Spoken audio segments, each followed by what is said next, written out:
Okay, so here we have a rep of Coach Amber from Tuesday night's training session. We're working position 2 snatches right here. Alright, so we've got the green line in there just to kind of help us trace the bar path and to give us a visual reference for like the position of her shoulders in relation to the bar at some different points during the lift here.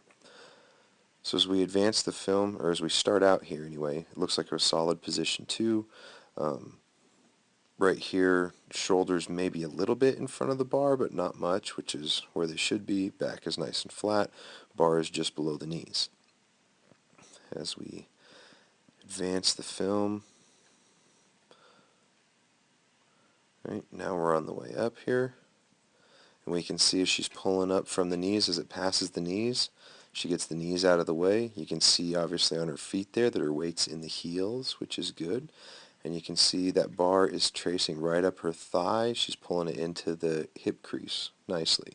And right here, she's in a pretty good position. We hit this position a lot in those 3-stop snatch pulls.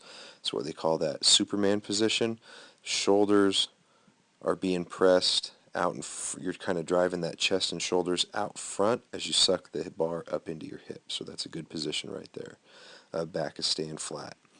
Now as she starts to drive the hips through, we get right here, and it looks a lot like position 1, which is exactly what it should look like. As you come from that Superman pull and start firing the hips through, you pass right through position 1, which is where she's at now.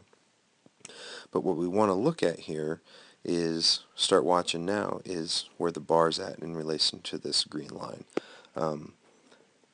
During this part, once you get those hips extended here, boom, you can see that she has shoulders behind her hips, which is what we want because that's putting some backwards emphasis on the bar.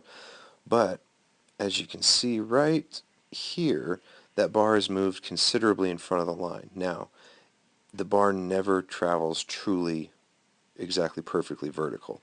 During this part of the lift, it is almost always going to pass out to the front of this line.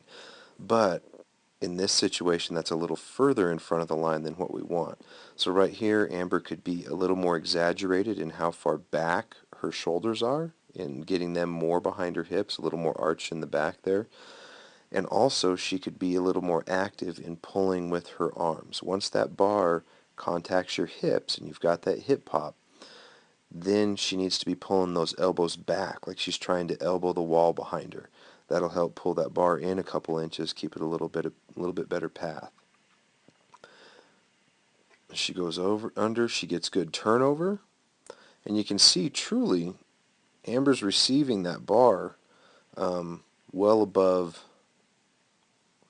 90.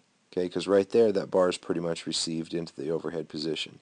Now she does write it down into a little better bottom position, but even there, right there, that's a good position. Her back is nice and flat, the bar is locked in a good spot, and the hip crease is pretty much even with her knees, so she's right at 90 degrees there.